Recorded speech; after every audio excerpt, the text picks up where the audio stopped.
नमस्ते मुलांनो, आज आपण एक नवीन गोष्ट शिकणार आहोत. तर गोष्टीचं नाव आहे नात्याबाहेरचं नातं. नात्याबाहेरचं नातं. आता म्हणजे काय, तर आपलं सगळ्यांचं, आपण जे एका घरामध्ये राहतो, आई बाबा मुलं, तर एकमेकांशी नातं असतं. बहीण भाऊ, आई बाबा किंवा मामा काका, हे असे घराच्या बाहेरचे नाते. आणखी की थोडेसे लांबचे, पण घरातले एकत्र आई बाबा आणि बहीण भाऊ, बहिणी बहिणी किंवा भाऊ भाऊ असे नाते घरात असतात. त्याच्या व्यतिरिक्त काका मामा, काका मामा, आत्या मावशी, हे जे काय आहे हे घराच्या बाहेरचे नाते. तर आता ह्या ज्या गोष्टीचं नाव आहे नात्याबाहेरचं नातं. म्हणजे काय, तर इथे लेखक सुभाष किन्होळकर, लेखकाचं नाव काय आहे, सुभाष किन्होळकर यांनी त्यांच्या आयुष्यात आलेला एक जो प्रसंग आहे, त्या प्रसंगाचं जे वर्णन केलं आहे किंवा त्या प्रसंगामध्ये त्यांनी ज्या सजीवाचं, प्राण्याचं वर्णन केलं आहे, त्या प्राण्याबरोबर त्यांचं एक नातं निर्माण झालं आणि म्हणून त्यांनी त्याला नाव दिलं नात्याबाहेरचं नातं. म्हणजे हे आपुलकीच्या, प्रेमाच्या याच्यामुळे निर्माण झालेलं ते नातं होतं. तर ही जी गोष्ट आहे ह्याच्यामध्ये लेखकाला एक छोटंसं पिल्लू सापडतं आणि थंडीने ते कुडकुडत, म्हणजे थंडीचे दिवस असतात त्यामुळे त्यांना ते बाहेर पिल्लू सापडतं. कुत्र्याचं पिल्लू. कसलं, कुत्र्याचं छोटंसं पिल्लू घराच्या बाहेर सापडतं. आता हे जे पिल्लू असतं हे थंडीमुळे कुडकुड कुडकुड कुडकुड करत असतं, म्हणजे कुडकुडत असतं. थंडीने गारठलेलं असतं. तर त्यांना ते सापडतं, मग ते त्याला उचलून घरी आणतात आणि त्यात म्हणजे त्याला थंडीने ऊब देतात, थंडीची पांघरूण वगैरे टाकून ऊब देतात आणि मग नंतर पुढे ते त्याला सांभाळतात. तर अशा पद्धतीने त्या कुत्र्यात आणि त्यांच्यामध्ये जे नातं निर्माण होतं त्याला त्यांनी म्हटलं आहे की नात्याबाहेरचं नातं. आता याच्यात काय काय वर्णन केलं आहे त्यांनी त्याचं, ते आपण बघूया. थंडीच्या दिवसात हळवा झंकार सर्वांगाला वेढून टाकणारा, रान पाना फुलांचा आपल्या इशाऱ्यावर नाचवणारा, नदीच्या झुळझुळणाऱ्या पाण्याला मंद लहरीवर खेळवणारा, आकाश स्वच्छ आणि पुनवेच्या रेखीव छटांनी तर रात्रीचं अंतरंगच उजळून निघालेलं, जिकडे तिकडे लख्ख झगमगाट पसरलेला, रात्र काहीशी सामसूम पण मन वेल्हाळ. आता तुम्हाला लक्षात येईल की हे जरा शब्द जडजड आहेत. काय आहेत, कारण त्यांनी हे वर्णन जे केलं आहे ते आजूबाजूचा जो परिसर आहे त्याच्यामध्ये वातावरणाचं जे काही परिणाम आहे त्या परिणामाचं वर्णन त्यांनी हे असं केलेलं आहे. थंडीचा हळवा झंकार सर्वांगाला वेढून टाकणारा. म्हणजे काय, की थंडी वाजत होती. आपल्याला थंडी वाजली असं करतो की नाही आपण, म्हणजे काय होतं, जणू काही आपलं शरीर जे आहे ते थंडीने हुडहुडत असतं आणि त्यावेळी एक प्रकारचा नाद त्याच्यातून बाहेर पडत असतो, असं त्यांनी वर्णन केलं आहे. रान आणि पाना फुलांचा आपल्या इशाऱ्यावर नाचवणारा, म्हणजे हा जो थंडीचा झंकार आहे तो कसा आहे, तर रान म्हणजे काय, झाडं वेली हे सगळं, आणि पाना फुलांना आपल्या इशाऱ्यावर नाचवणारा, म्हणजे थंडीमुळे नुसतं माणसंच गारठतात असं नाही, तर झाडं पानं फुलं हे सुद्धा गारठलेले असतात. म्हणजे त्यावेळी तुम्हाला लक्षात येईल की पानं फुलं म्हणजे कळ्या ज्या असतात त्या पटकन उमलत नाही, त्या अशा असतात आणि थोड्याशा उमललेल्या असतात. का असतात तशा, तर थंडीमुळे त्यासुद्धा गारठलेल्या असतात, पानंसुद्धा गारठलेली असतात असं कवी सांगतात. ते नदीच्या झुळझुळणाऱ्या पाण्याला मंद लहरींवर खेळवणारा. आता थंडीमुळे हे नदीचं पाणीसुद्धा हळूहळू वाहत असतं, म्हणजे झुळझुळ वाहतं पण त्याचा जो वेग असतो तो सुद्धा कमी असतो. स्वच्छ आकाश स्वच्छ, पुनवेच्या रेखीव छटांनी तर रात्रीचं अंतरंगच उजळून निघालेलं, म्हणजे आकाश कसं होतं, स्वच्छ होतं. पण पुनव म्हणजे काय, पौर्णिमा. चंद्र कसा होता, पूर्ण चंद्र म्हणजे प्रकाश सगळीकडे लख्ख पसरलेला होता आणि रात्रीचं अंतरंग उजळून निघालेलं होतं. म्हणजे रात्र रात्र वाटत नव्हती. का रात्र वाटत नव्हती? तर पौर्णिमेच्या पूर्णचंद्रामुळे सगळीकडे प्रकाश पसरलेला होता. जिकडे तिकडे लख्ख झगमगाट पसरलेला होता. रात्र काहीशी सामसूम पण मन वेल्हाळं. रात्र काहीशी सामसूम म्हणजे काय?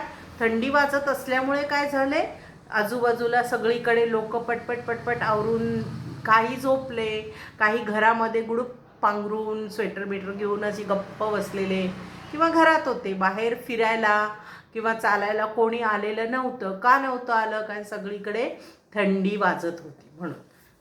म्हणून ते म्हणतात की रात्र काहीशी सामसूम. सामसूम म्हणजे शांतता सगळीकडे होती. आलं लक्षात? इथपर्यंत समजलं? आता पुढचं आहे, रात्र जशी जशी आगेकूच करू लागली तशी थंडीची लाटही वाढलेली. सारी सारी थरथरती लाट मफलर कानटोपी स्वेटरमध्ये बंदिस्त झालेली. अशा कडकडत्या थंडीतही गाव गल्लीची सरळ वाट गावाबाहेर गेलेली. तिथं 4-6 जणांचा घोळका शेकोटी पेटवून बसलेला. शेकोटीभोवती मक्याच्या कणसांचा भुस्सा पडलेला. 2-4 गवऱ्याही बाजूला आपल्या अस्तित्वाची चाहूल देत असलेल्या.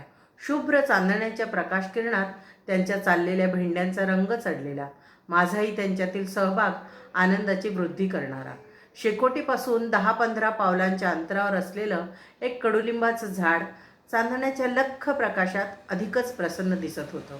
वाऱ्याच्या झोतात हलणारी त्याची डहाळी मन आकर्षित करत होती. सार भावस्पंदांवर झंकार उठवणारं अशा चित्तवेधक झाडाच्या बुंद्याशी नजर वळतात आश्चर्याचा धक्का बसून गेलेला. कसली बळबळ होत असावी? कोण असावं? नकळत माझी पावलं बुंद्याच्या दिशेने वळली. सोबतीला मित्रही. सर्वांनाच उत्सुकता लागलेली. काय असावं बरं तिथं एवढ्या कडक थंडीत? पाहतो तर काय, एक लहानसं कुत्र्याचं पिल्लू, अंगाचं गाठोडं करून पडलेलं, समोरच्या दोन्ही पायात मान खूप बसलेली. हुडहुडी रोखण्याचा त्याचा प्रयत्न आम्हाला सुन्न करून गेला. थंडीच्या ओलसरपणानं त्याच्या केसांवर जणू कुणी पाणीच शिंपडलं की काय असा भास झालेला. इवल्याशा जीवाला तशी थंडीही असह्यच. आता इथे काय दिलंय त्यांनी? इथे सुद्धा निसर्गाचं वर्णन त्यांनी केलं आहे आणि अतिशय सुंदर रीतीने वर्णन केलेलं आहे. फक्त आपल्याला ते शब्द समजून घ्यायचे आहेत की त्याचं मी सोप्या भाषेत तुम्हाला सांगते. रात्र जशी जशी आगेकूच करू लागली म्हणजे काय की जशी जशी रात्र वाढत होती तशी तशी थंडीसुद्धा वाढत होती. आणि ती थंडी कुठे बंदिस्त झालेली होती? तर मफलर, स्वेटर घातलेलं, हे काय म्हणतात, शाल पांघरलेली, कानटोपी असते की नाही तुमची, अशी माकड टोपी अशी घातलेली कानटोपी, हे सगळं हे सगळं घातलेलं असल्यामुळे जणू काही थंडीला त्याच्यामध्ये बंद करून टाकलं. थंडीला बंद केलं. या सगळ्या काय म्हणता येईल उबदार कपड्यांमध्ये बंद करून टाकलं. अशा कडकडत्या थंडीतही गाव गल्लीची वाट सरळ गावाबाहेर घेऊन गेलेली. म्हणजे रस्ते थोडीच घरात जाऊन बसणार आहे. रस्ते आपले जसा रस्ता जातोय तसा जातो, तसं हा रस्ता सरळ गावाबाहेर जात होता. आणि गावाबाहेर गेल्यानंतर तिथे काही एक तरुण मुलं होती. 5-6 जणांचा घोळका म्हणजे मुलं 5-6 एकत्र बसलेली. कुठे बसलेली होती? तर गावाच्या बाहेर रस्ता जातो तिथे रस्त्याच्या कडेला ते बसलेले होते. का बसलेले होते? तर शेकोटी पेटवली होती. मस्त शेकत असं शेकत छान बसले आणि गप्पा करत होते. गप्पा मारता नंतर पुढे त्यांच्या गाण्याच्या भेंड्या सुरू झाल्या. तुम्हाला माहिती आहे गाण्याच्या भेंड्या. शुभ्र चांदण्याच्या प्रकाशकिरणात त्यांच्या चाललेल्या भेंड्यांना रंग चढला. भेंड्यांना रंग चढला म्हणजे काय? भेंड्या म्हणजे काही भाजी खातो आपण ती भेंडी नाही. ही काय? गाण्याची भेंडी. म्हणजे समजा मी एक गाणं म्हटलं, मग त्याचं शेवटचं अक्षर काय? त्याच्याने तुम्ही गाणं म्हणायचं. मग त्याचं शेवटचं अक्षर काय? मग त्याच्याने याने गाणं म्हणायचं. असं आपसात आपण एकमेकांना गाणं म्हणायला सांगणं म्हणजे गाण्याच्या भेंड्या असं म्हणतात. गाण्याच्या भेंड्या. आणि चांदण्याचा प्रकाश चालू होता, शेकोटी पेटवलेली होती, तिथे मस्त शेकत सगळेजण गाणे म्हणत बसलेले होते, गप्पा मारत होते. आणि शेकोटीपासून थोडंसं अंतरावरती एक झाड होतं, कडुलिंब. माहिती आहे ना तुम्हाला कडुलिंब? त्याचं पान जर खाल्लं कडू कडू लागतं. लिंबूसारखं नाही, कडुलिंब म्हणतात त्याला. पान जे असतं ते कडू कडू लागतं, पण औषधी असतं. तर ते झाड होतं, मोठं झाड असतं एकदम. आणि त्याची फांद्यांवरती पण चंद्राचा प्रकाश पडलेला असल्यामुळे त्या पण चमकत होत्या, लकाकत होत्या. त्याचं लख प्रकाशात त्या आणखी छान प्रसन्न दिसत होत्या. आणि वाऱ्यामुळे थोडं हळूहळू त्या फांद्या हालत होत्या. डहाळी म्हणजेच काय, फांदीचा एक भाग. आता ते सगळं चाललेलं असताना त्यांचं लक्ष त्या झाडाच्या बुंध्याकडे. बुंदा म्हणजे काय, खोड. झाडाचं खोड. हे झाड मोठं आणि त्याचं जे खोड असतं त्याला म्हणतात बुंधा. तर बुंध्याकडे त्यांचं लक्ष गेलं आणि तिथे त्यांना काहीतरी वळवळ वळवळ वळवळ होत असलेली दिसलं. मग काय होतंय तिथे, काय वळवळतंय? मग लेखक उठले, कारण त्यांना बसवलं नाही. तिथे काय आहे बुवा, तिथे काय पडलंय, पण ते असं हालताना दिसतंय. मग ते तिकडे गेले. तर त्यांच्यासोबत त्यांचे मित्रसुद्धा गेले. आणि मग तिथे जवळ गेल्यावर त्यांच्या लक्षात आलं, त्यांना आश्चर्याचा धक्का बसला. कसली वळवळ म्हणावी, बापरे. नकळत माझी पावलं बुंध्याच्या दिशेने वळली. सोबतीला मित्रही. सर्वांनाच उत्सुकता लागून राहिली. म्हणजे सगळ्यांनाच वाटलं काय आहे तिथे एवढं वळवळतं. आणि जेव्हा ते बघितलं तर छोटंसं कुत्र्याचं पिल्लू बसलेलं होतं. पण ते असं बसलेलं होतं, त्याने त्याचं डोकं दोन्ही पायाच्या मध्ये घालून तो थंडीपासून स्वतःला असं संरक्षण करण्याचा प्रयत्न करत होता. आणि त्याचं जे अंग होतं, तर थंडी असल्यामुळे काय होतं, थंडीचं जे दव असतं ते त्याच्या अंगावर असं ओलं ओलं झालं, जसं काही पाणी असं शिंपडले असं वाटत होतं. पण ते पाणी नव्हतं, ॲक्च्युली दव होतं त्याचं, किंवा धुक्यातलं ते पाण्याचा अंश त्याच्या अंगावर होता. तर त्याला ती सगळी थंडी त्याला असह्य होत होती. तो हुडहुडत होता, कुडकुडत होता, थरथरत होता. पण त्याचं डोकं त्याने पायामध्ये घातलेलं होतं. इथपर्यंत समजलं. आता पुढचा परिच्छेद. रात्रीचा 10-10:30चा सुमार. गाव तसं शांतच. अशा शांत वातावरणात त्या इवल्याशा पिल्लाची तीक्ष्ण नजर आमच्यावर खेळली. काय शोधत असावं ते पिल्लू आमच्यात? आधार तर मागत नसावं? अगदी आधारच. म्हणूनच तर नखशिकांत न्याहाळणं चाललेलं होतं. आमच्याकडे वळलेली त्याची दृष्टी त्याच्या सगळ्या वेदनांना डोहात टाकणारी. अधूनमधून त्याचं चाललेलं कण्हं विराम शांततेचा भंग करणारं. त्याच्याविषयी सगळ्यांच्या मनात कणाव निर्माण झाली. त्यानं उठण्याचा प्रयत्न केला, पण पाय बधीर झालेले. आता बघा, रात्री 10 वाजून गेले. 10 ते 10:30 झालेले होते. मग तोपर्यंत सगळं गाव कसं साधारण झोपतात. थोडे थोडे लोक जागे असतात. आणि थंडी मात्र खूप वाढलेली होती. मग ते कुत्र्याचं पिल्लू यांची चाहूल लागली.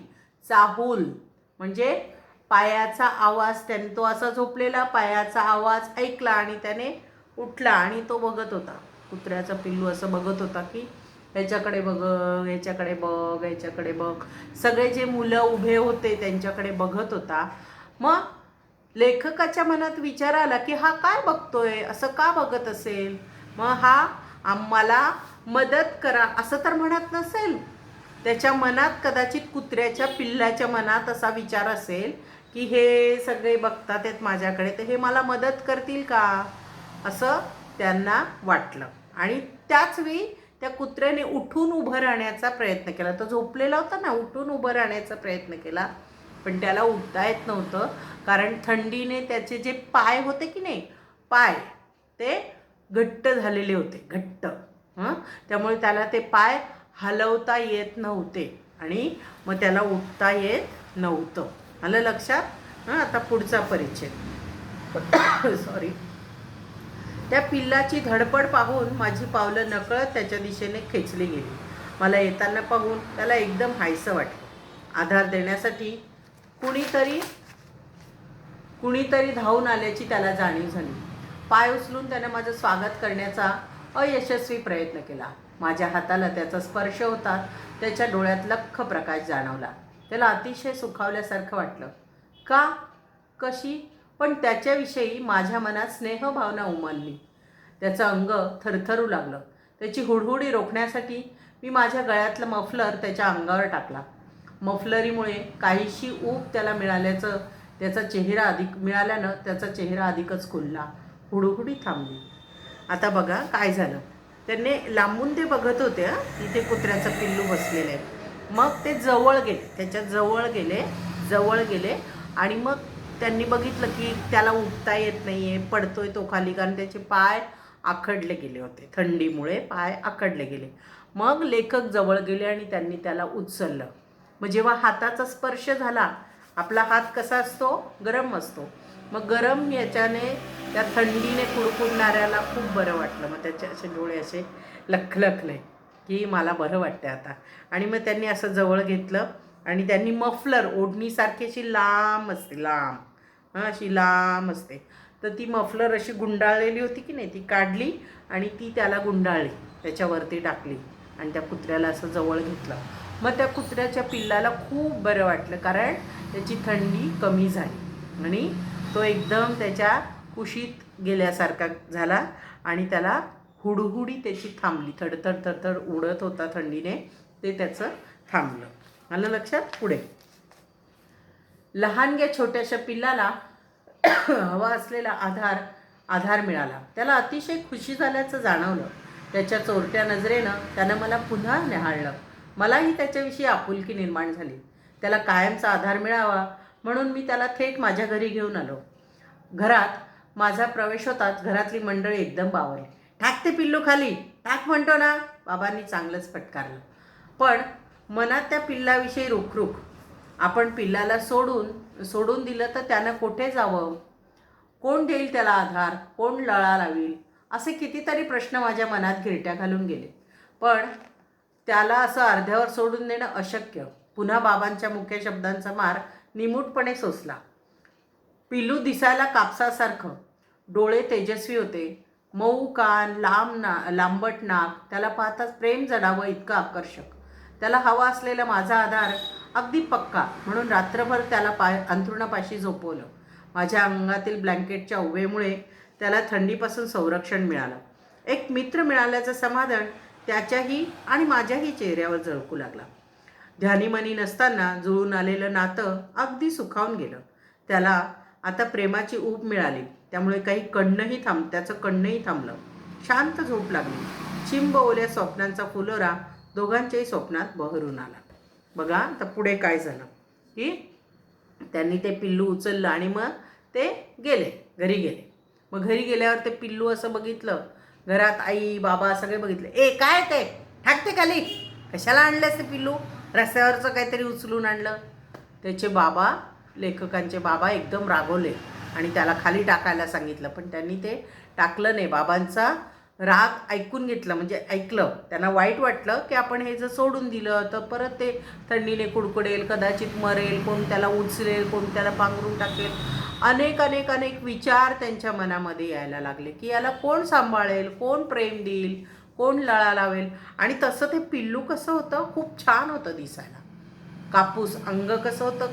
कापसासारखं मऊ होतं. कान छान लांबट होते, नाक छान होतं. खूप छान सुंदर दिसणारं ते पिल्लू होतं. आणि मग त्यामुळे त्यांना ते टाकावंसं वाटलं नाही आणि ते खूप थंडीने कुडकुडलं होतं. त्यामुळे असं वाटलं नको फेकायला, त्याला मरेल ते बिचारं. म्हणून त्यांनी ते जवळच ठेवलं आणि स्वतः जेव्हा झोपले ना तेव्हा पांघरुणाच्या बाजूला त्याला ठेवलं. आपलं अंथरूण पांघरुण असतं की नाही, त्याच्या बाजूला त्याला ठेवलं. आणि मग त्याच्यामुळे काय झालं, त्या पांघरुणामुळे त्याला आणखी ऊब मिळाली. त्याला ऊब म्हणजे बरं वाटलं, गरम वाटलं. मग त्यामुळे त्या पिल्लालाही छान वाटलं आणि झोप शांत लागली, कारण आता थंडी पळून गेली होती त्याची. त्यामुळे त्याला छान झोप लागली आणि दोघं पण एकमेकांची त्यांना मदत मिळाली आणि एकमेकांबद्दल त्यांना आपुलकी, खूप प्रेम वाटायला लागलं लेखकाला पण. तर हे सगळं त्यांनी काय केलं, त्या कुत्र्याचं वर्णन केलं की तो कसा दिसायचा, त्याचं दिसणं किती आकर्षक होतं आणि तो सर्वांना किती आवडायचा. ते त्यांनी त्याचं वर्णन केलेलं आहे. डांग्याचं ओट्यावर पाय पसरून बसणं रस्त्यावरून ये जा करणाऱ्यांना मोहून टाकणारं होतं. दूरवरून आलेली मित्रमंडळीची शीळ तर त्याची जणू पाठच असायची. शिळेच्या रोखाने त्याचं दुडूदुडू लक्ष वेधणं, साऱ्या गावाला भुरळ घातलेली त्याचं सोज्वळ रूप पाहून आईबाबांना सुद्धा त्याचा लळा लागून गेला. डांग्यालाही त्यांच्याविषयी खूप जिव्हाळा. त्यानं जणू त्याचा थेट हृदयातच प्रवेश केला होता. म्हणजे हा जो कुत्रा होता ना, तो काय करायचा नंतर थोडा थोडा हळूहळू मोठा व्हायला लागला. आता पुढे लेखकाने त्या डांग्या कुत्र्याचं वर्णन केलं की तो काय करायचा, ओट्यावर पाय पसरून बसायचा आणि तो ज्या पद्धतीने बसायचा ते त्याचं बसणं, त्याचं दिसणं हे सगळं आजूबाजूच्या लोकांना किंवा रस्त्यावरून येणाऱ्या जाणाऱ्या लोकांना आकर्षित करायचं. म्हणजे सगळे लोक बघायचे, अरे किती छान आहे कुत्रा, अरे किती छान आहे, असं त्यांचं लक्ष जायचं. आणि हे लेखक होते की नाही, त्यांचं आणि त्यांच्या मित्र आणि त्यांचं शिटी वाजवते ना, शिटी वाजवतात की नाही, तर मुलं अशी वेगळी काहीतरी बोटं तोंडात घालून अशी शिटी वाजवतात. तर त्यांचं जे शिळ म्हणजेच काय, शिटी वाजवणं ऐकलं की लगेच हा तिकडे बघायचा, कुठे आहे, कोण आलंय, हे त्याला लगेच कळायचं. म्हणजे प्रत्येकाचं आवाज, शिळ वाजवणं हे सगळं तो छान ओळखायचा. आणि त्यामुळे त्यांचं एक छान नातं सगळ्यांबरोबर निर्माण झालेलं.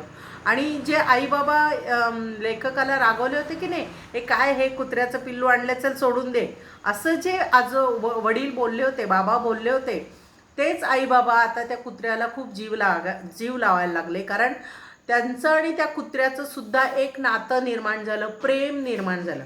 कुत्र्याचं आणि आईबाबांचं सुद्धा प्रेम निर्माण झालं, त्यांच्यामध्ये जिव्हाळा निर्माण झाला. त्याच्या नावाची कीर्ती दूरवर पसरली. प्रत्येकाच्या डोळ्यात त्याचं रूप नटलं. डांग्या अतिशय प्रामाणिक, घरादारात शेतात सुद्धा त्याचा प्रामाणिकपणा जाणवलेला. शेतातील त्याची रखवाली अट्टल चोरांची दातखिळी बसवणारी. डांग्याच्या नुसत्या कर्तबगारीने भल्यांची बोबडी वळायची. पक्क्या हिमतीचा राखण्या मिळाला म्हणून त्याच्या नावानं मनात घर केलं, जे कधीही विसरता येणार नाही. त्याची रात्र राखणदारी उभार डोळे तेवत ठेवणारी असायची. म्हणजे हा कुत्रा जसा जसा मोठा होत गेला तसं तसं आजूबाजूच्या सगळ्या लोकांना तो माहीत होत गेला की हा कुत्रा आहे ना, खूप हुशार आहे, खूप छान आहे, असं ते सगळ्यांना माहीत होत गेलं. आणि तो लेखकाच्या घराची तर राखण करायचाच. म्हणजे बसलेला असायचा की सगळे बाहेर गेले, कुलूप लावलेला आहे, कुलूप लावून बंद केलेला आहे, तरी तो तिथे बसलेला असायचा, लक्ष ठेवायचा. आणि शेतामध्ये सुद्धा तो खूप छान राखण करायचा. म्हणजे त्याचं राखणदारी जी होती ती काय होती, म्हणजे डोळ्यात तेवत राहायची राखणदारी. म्हणजे काय की तो रात्री पूर्ण वेळ त्याचे कान टवकारलेले असायचे, त्याचे डोळे पण लक्ष देऊन असायचे की कुठे कोणी चोर आला का, कोणी नुकसान करणारा कोणी आलाय का, असं त्याचं लक्ष त्या ह्याच्याकडे असायचं, शेताकडे असायचं, घराकडे असायचं. अशा पद्धतीत त्याची राखणदारी खूप म्हणजे छान होती, खूप चांगली होती. आलं लक्षात. आता पुढचं आहे, त्याची भारदस्त छाती पाहून झाडावरील माकडांची अक्षरशः घाबरगुंडी वळाली. बघा, म्हणजे माकडं सुद्धा घाबरायची त्याला. डांग्याचं नुसतं झाडाखाली बसून राहणं माकडांच्या काळजात धस्स करणारं. एवढंच नव्हे तर त्याच्या भीतीनं खारुताई सुद्धा पळायची. डांग्या असेपर्यंत तिलाही उपवास. इतर प्राण्यांना सुद्धा भीती वाटायची. असंच त्याचं शरीर अगडबंब. म्हणजे तो असा दिसायला पण एकदम अगडबंब आणि असा मोठा होता ना, की त्याचं दिसणं जे आहे, त्या कुत्र्याचं दिसणं जे आहे, त्या दिसण्यावरनं खारुताई, माहिती आहे ना तुम्हाला, खारुताई, तिला 3 बोटं असतात इथे, खारुताई, नंतर माकड, सगळे आजूबाजूचे जे प्राणी होते ते सुद्धा घाबरायचे त्याला, की माकड झाडावरून खालीच यायचे नाही. किंवा खारुताई पण खाली येते वर जाते, खाली येते वर जाते की नाही, तर ती सुद्धा खाली यायची नाही. जोपर्यंत तो झाडाखाली जोपर्यंत कुत्रा बसलेला आहे, तो खारुताईला खाली येऊन खाता यायचं नाही. म्हणजे तिला सुद्धा उपवास घडायचा, असं लेखक सांगतात. कोण कशासाठी शेतात आला याचा अंदाज समोरच्या व्यक्तीच्या डोळ्यातून त्याला सहज आलेला असायचा. त्याची हुशारी, चपळता अगदी वाखाणण्याजोगी. एखाद्या वेळी माझी अनुपस्थिती कुणालाही कळणार नाही एवढी त्याची छाप डांग्यानं पाडलेली होती. विश्वस्तच म्हणावा लागेल त्याला. त्याच्या अष्टपैलू व्यक्तिमत्वानं थेट माझ्या हृदयात शिरकाव केला. एक सच्चा दोस्तच मिळाल्याचं समाधान डोळ्यात झळकलेलं. म्हणजे एखादा माणूस आपल्याकडे आलंय, घरी आलं किंवा शेतामध्ये आलं, तर कोणीही आलं की हा कुत्रा त्याच्या डोळ्यांकडे बघायचं, डोळ्यांकडे. आणि डोळ्यांकडे बघून त्याला कळायचं की हा माणूस चांगला आहे का वाईट आहे. म्हणजे याच्या जो माणूस येणार आहे त्या माणसाच्या मनामध्ये काय विचार चाललेले आहे हे त्याच्या डोळ्यांमध्ये बघून या कुत्र्याला कळायचं. त्यामुळे बरोबर तो सावध करायचा, आपल्या मालकांना सावध करायचा.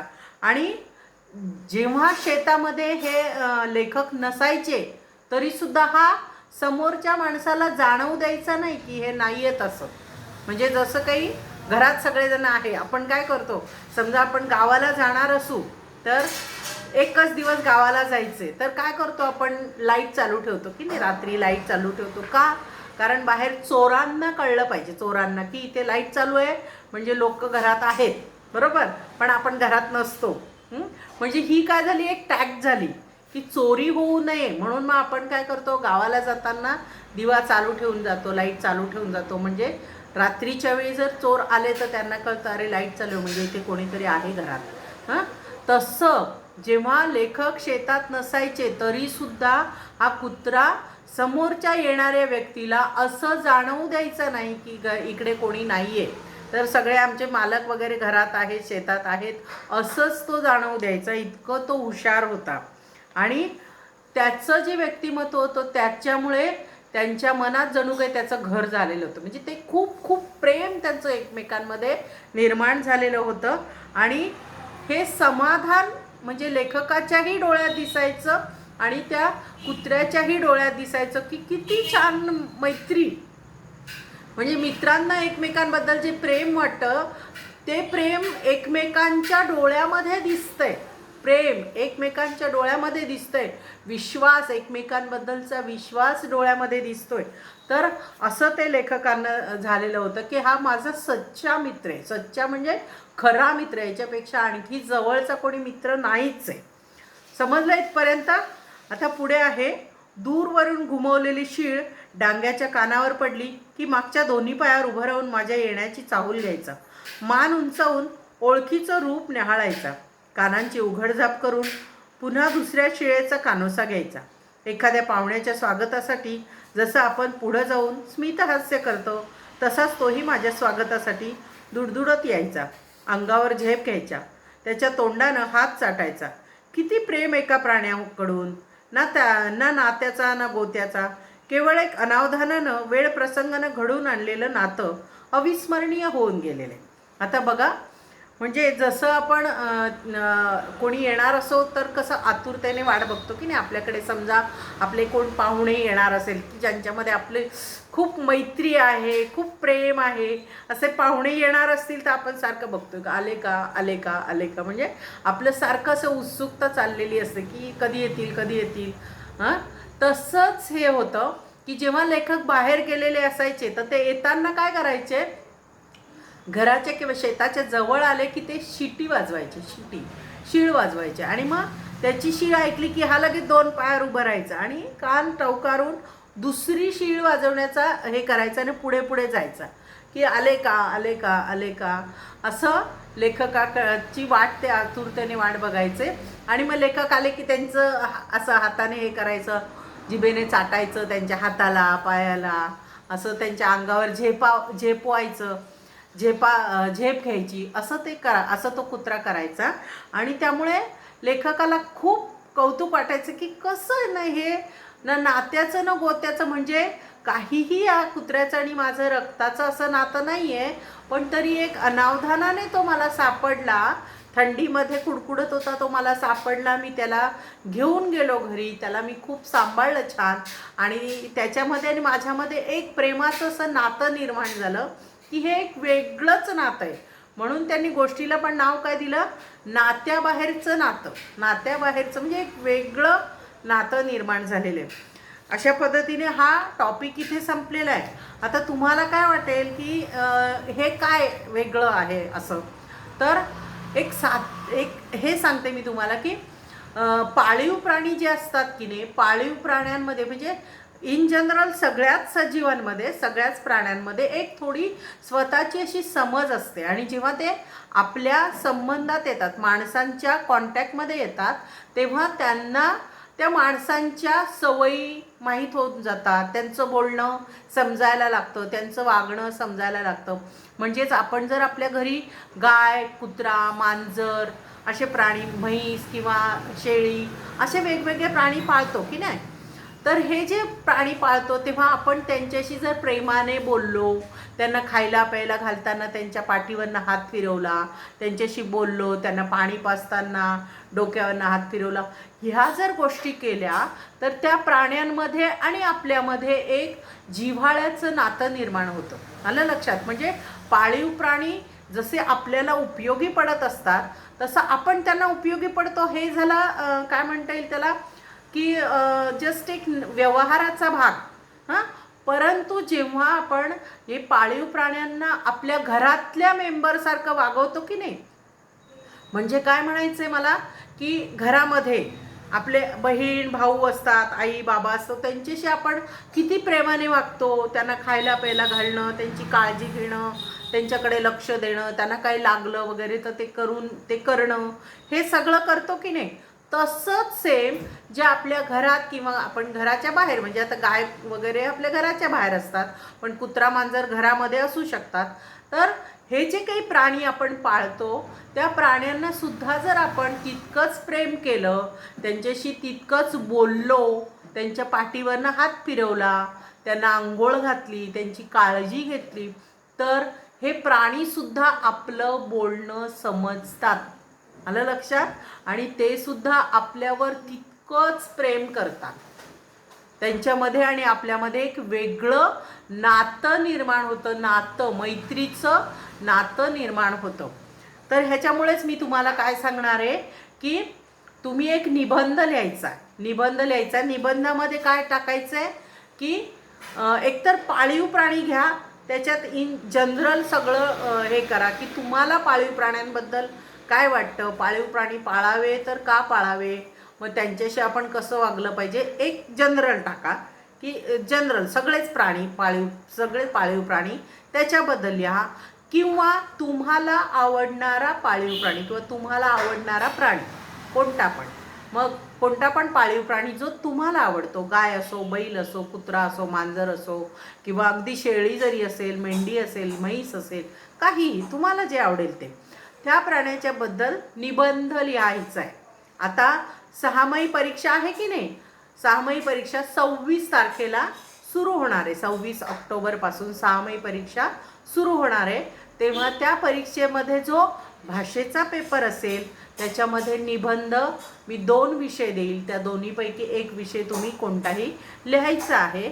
त्याच्यातला हा एक विषय आहे की माझा आवडता पाळीव प्राणी किंवा नुसते पाळीव प्राणी.